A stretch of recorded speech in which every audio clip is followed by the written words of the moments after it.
A blessed morning, everyone. For our daily verse, we are now at Genesis chapter 6, verse 3. And the Lord said, My spirit shall not always strive with man, for that he also is flesh. Yet his days shall be 120 years.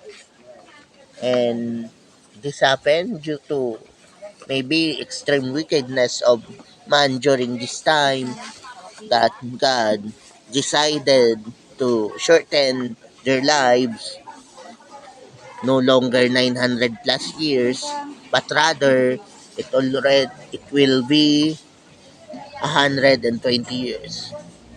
But still, 120 years serving the Lord is still a long time.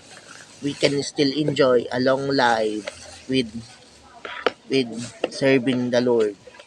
And of course, we can still enjoy discipling and honing even our descendants in serving God.